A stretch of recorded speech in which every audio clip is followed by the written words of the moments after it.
Hello and welcome. Tonight we take a gentle journey back through time to a place long ago where life flowed quietly alongside two great rivers, the Tigris and the Euphrates.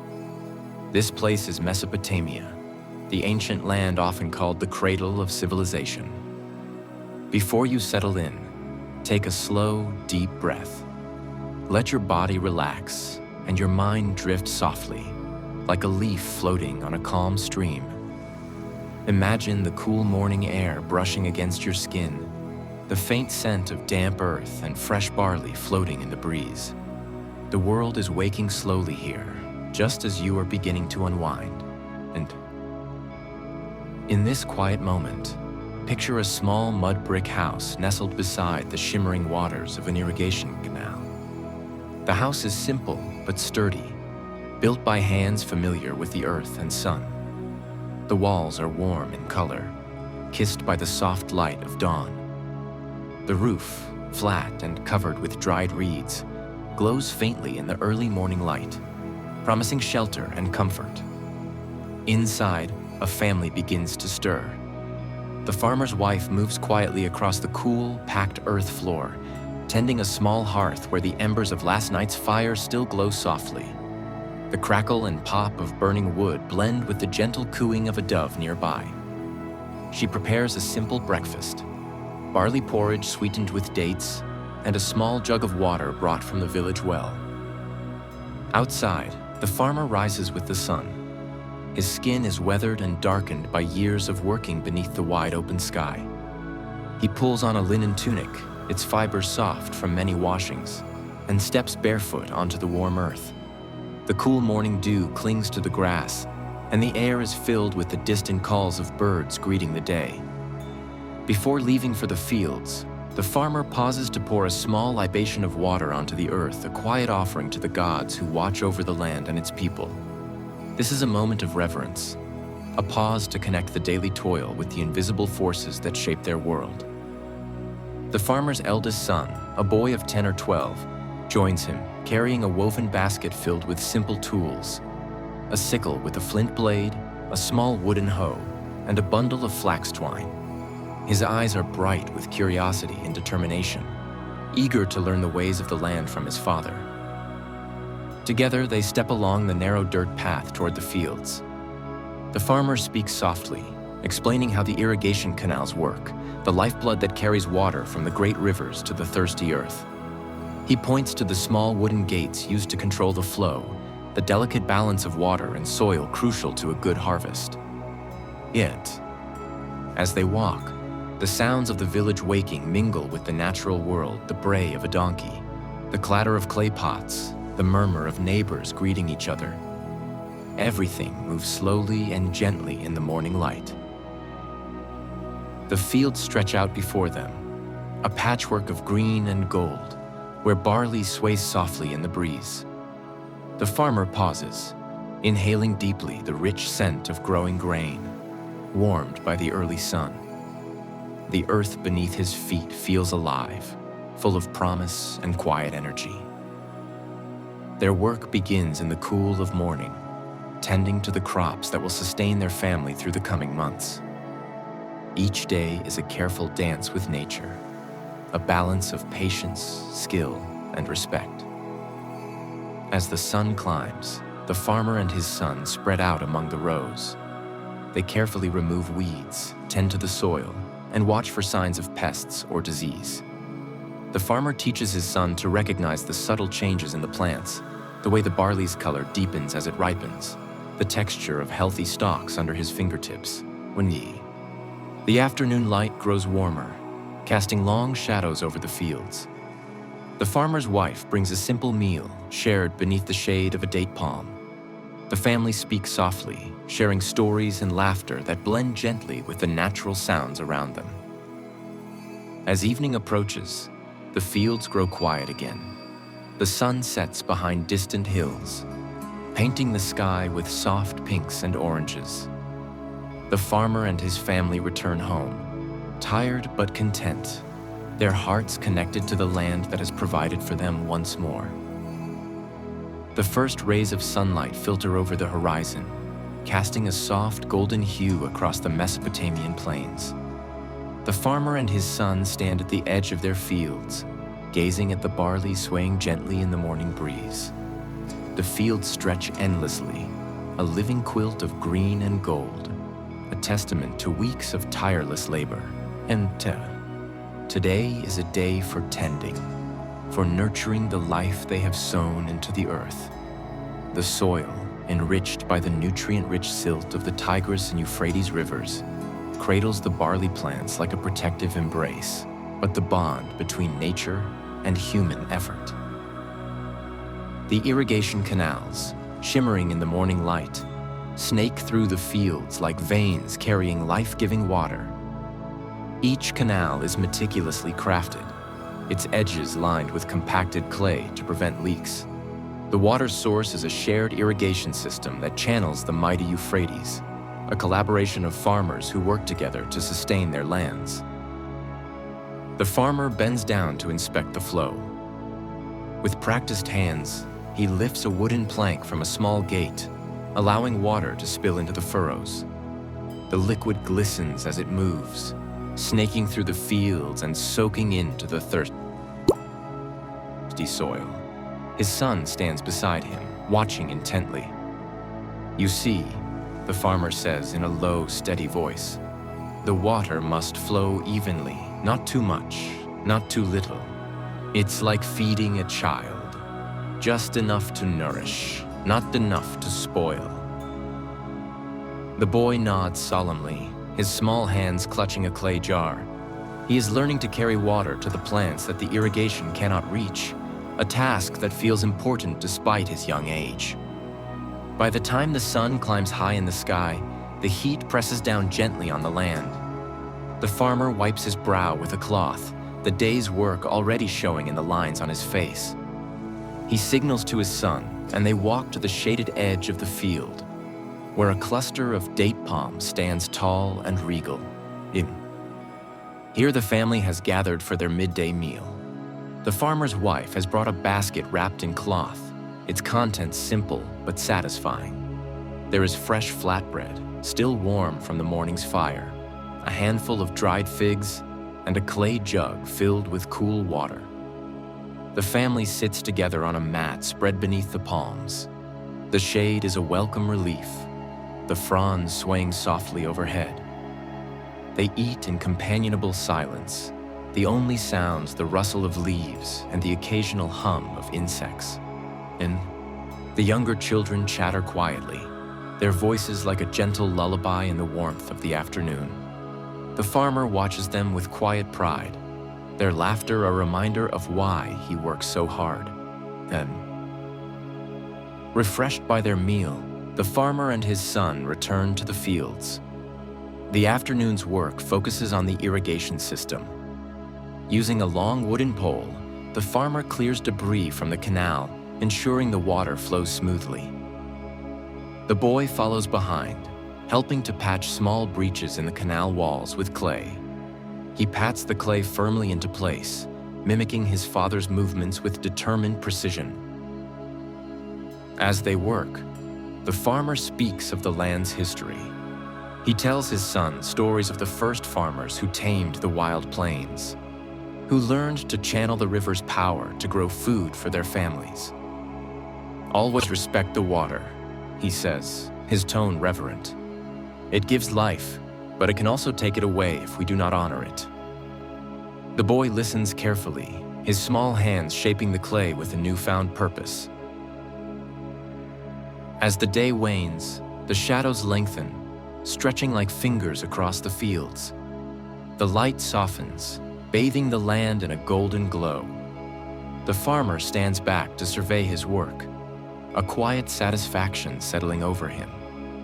The barley stands tall and strong. The canals flow freely, and the earth feels alive beneath his feet. The family gathers their tools and begins the journey home. The path winds through the fields, the air filled with the scent of earth and grain. They walk in peaceful silence, their hearts full from a day of honest labor. Back at their simple home, The farmer's wife prepares a meal over a crackling fire. The children sit nearby, their voices low as they recount the day's events. The farmer watches the flames dance, his thoughts quiet but content. The farmer's hoe, though worn, was an elegant creation. Its handle, carved from sturdy tamarisk wood, was polished to a soft sheen by years of use.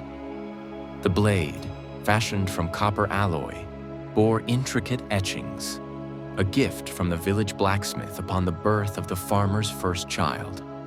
The decorations were modest yet meaningful, a testament to the interconnected lives of artisans and farmers.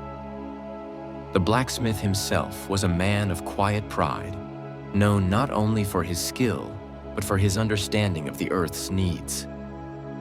Every tool he forged was a balance between durability and lightness, crafted to reduce the burden of labor while maximizing efficiency.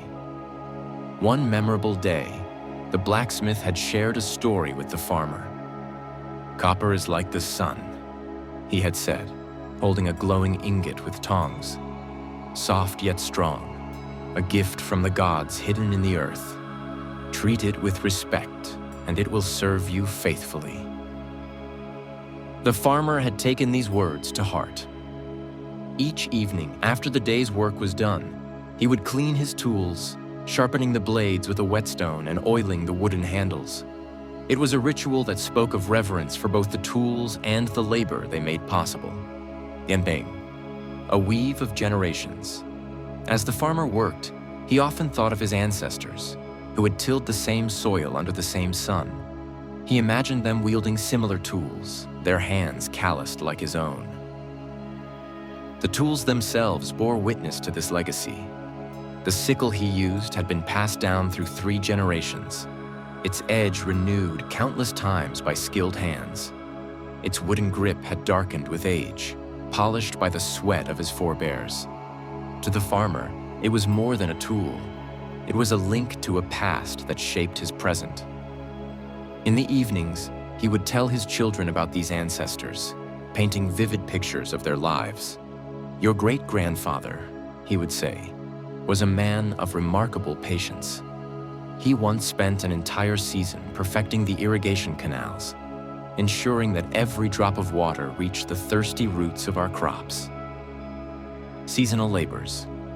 The tool's significance shifted with the seasons. In spring, the plow took center stage, carving furrows into the damp earth in preparation for planting. The farmer would guide it with care, his steps measured and deliberate. He spoke softly to the oxen that pulled the plow, their large eyes calm and trusting. In summer, the hoe became indispensable, cutting through the weeds that threatened to overrun the fields. The farmer's back would ache from the hours spent bent over the soil, but the sight of healthy crops swaying in the breeze brought him solace. Autumn was the season of the sickle. The farmer's hands moved with practiced efficiency, cutting and bundling the golden grain. The sound of the blade slicing through stalks was almost musical, a rhythm that echoed across the fields. MD, a community at work. Today's task at the canal was emblematic of the village's cooperative spirit. As the farmer worked alongside his neighbors, they exchanged stories, advice, and laughter. One neighbor, an elderly woman named Inanna, shared her knowledge of the land's history. "This canal," she said, patting its edge with a weathered hand, "was first dug when I was a girl. It has seen floods and droughts, joy and sorrow. Yet it endures, as we all do." The younger villagers listened with rapt attention, their hands busy with clay and straw. These moments of shared labor were also moments of shared learning, a way for the village's wisdom to flow from one generation to the next. The quiet art of repair. As the sun reached its zenith, the canal repair neared completion. The patch, crafted from clay reinforced with reeds, was a testament to the village's ingenuity.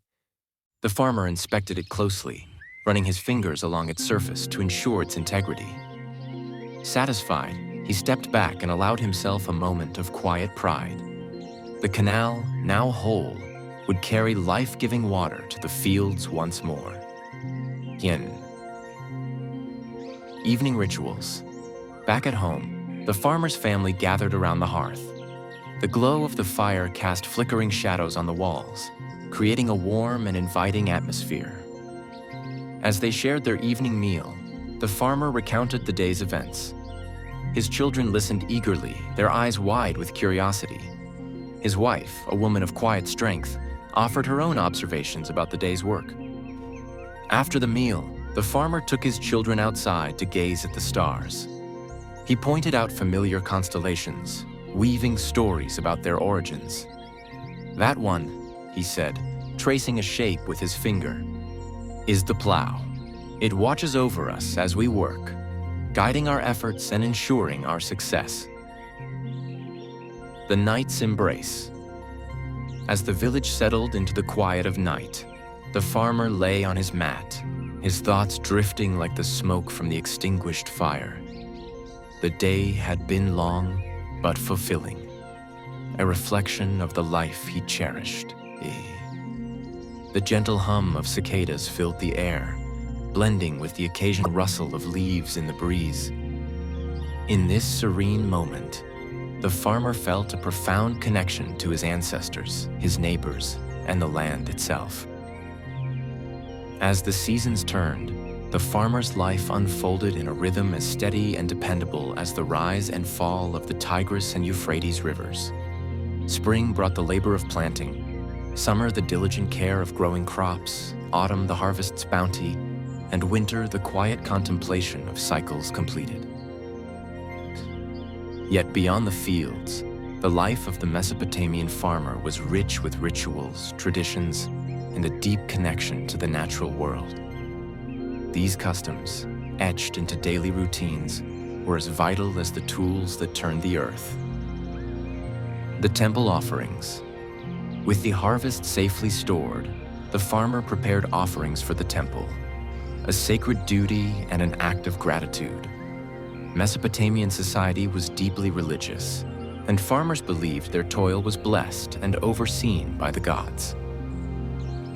In the early morning light, the farmer and his family loaded a small cart with carefully selected portions of barley, dates, and a jar of honey.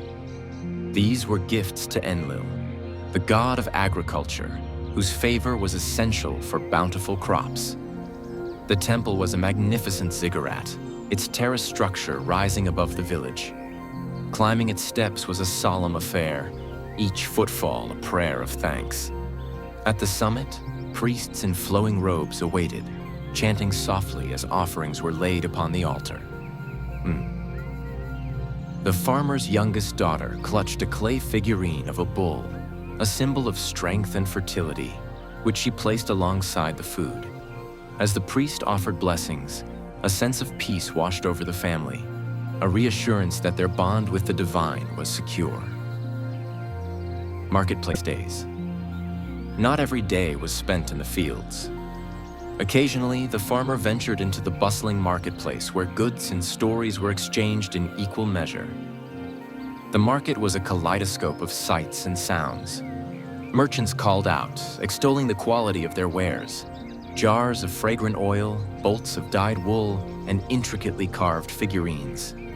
The air buzzed with haggling, laughter, and the rhythmic beat of a drum marking time for dancers who entertained passers-by. The farmer brought sacks of barley and a bundle of flax, hoping to trade for essentials, a new clay jug, a sturdy pair of sandals, and perhaps a trinket for his wife, a delicate necklace of beads that caught the sunlight. The marketplace was also a hub for news. Here, travelers recounted tales of distant lands, of towering mountains and seas without end. These stories, though fantastical, added a sense of wonder to the farmer's otherwise grounded existence. Community celebrations.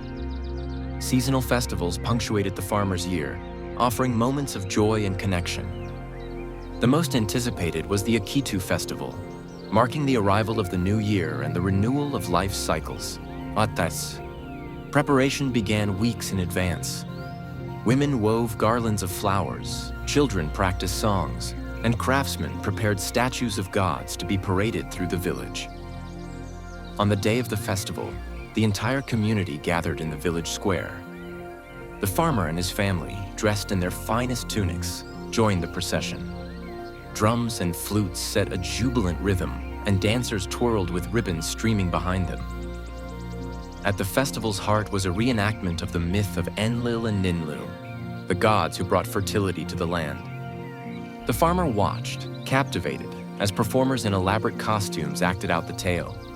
Though he had seen it many times, the story never lost its power to inspire awe. Family life and quiet evenings. Even in the midst of hard work, the farmer found time to nurture his family bonds. The evenings were a cherished time of rest and storytelling. After the day's labors, the family gathered around the hearth. The fire's flickering light cast a warm glow, illuminating faces and filling the room with a sense of comfort. The farmer's wife often prepared a stew of lentils, seasoned with herbs from their small garden. Its aroma was an invitation to linger and savor the simple pleasures of life. The farmer's children clamored for stories, their favorite being the tale of the Great Flood. The farmer, a natural storyteller, described how the gods, angered by humanity's hubris, sent a deluge to cleanse the earth. But he also spoke of the hero who built a great ark, saving humanity and animals alike. His voice was low and steady, lulling his youngest to sleep before the tale was done. Nighttime reflections. As the village settled into silence, the farmer often sat alone beneath the stars. The night was alive with subtle sounds, the rustling of leaves, the distant howl of a jackal, and the soft murmur of the river. He thought of the day's work and the seasons ahead, finding solace in the predictability of the cycles. His life, though humble, was deeply connected to the forces of nature and the rhythms of the cosmos. With a final glance at the constellations, he rose and returned to his home, the soft creak of the door announcing his arrival. As he lay beside his wife, the gentle hum of the village lulled him to sleep. The life of a Mesopotamian farmer, though seemingly humble, was interwoven with the larger tapestry of civilization. From the fields to the temples, from the family hearth to the stars above, the farmer's existence was a testament to resilience, ingenuity, and harmony with nature. This final part of our journey explores the enduring legacy of those who tilled the soil, shaped the land, and left an indelible mark on history. The wisdom of the elders. In Mesopotamian villages, the knowledge of farming was passed down through generations. The elders were the keepers of this wisdom, their stories and lessons a bridge between the past and the present. On quiet afternoons, the farmer would sit with his father under the shade of a date palm. The elder, his face weathered by time, would recount tales of his youth, how he learned to plow the fields, the year of the Great Flood, and the omens that guided his decisions. "You see," his father would say, tracing patterns in the dirt with a stick, "the land speaks to those who listen. Watch the clouds, feel the soil, and you'll know what to do." These moments were more than lessons. They were a communion with tradition. Each story carried the weight of experience, ensuring the farmer's own children would inherit a deep respect for their roots. Innovations in farming. The farmer's tools and techniques, though simple by modern standards, were marvels of innovation for their time. The plow, a sturdy wooden frame pulled by oxen, transformed the laborious task of turning the soil. The invention of irrigation canals allowed water to flow where it was needed most, ensuring crops thrived even during dry spells. One evening, the farmer and his neighbors gathered to repair a canal. By torchlight, they worked together, clearing debris and reinforcing the banks with clay. The process was slow and meticulous, but the shared effort fostered a sense of community. As they worked, the farmer pondered the ingenuity of their ancestors. The very canals they repaired were part of a system that had endured for centuries, a silent testament to human ingenuity and cooperation.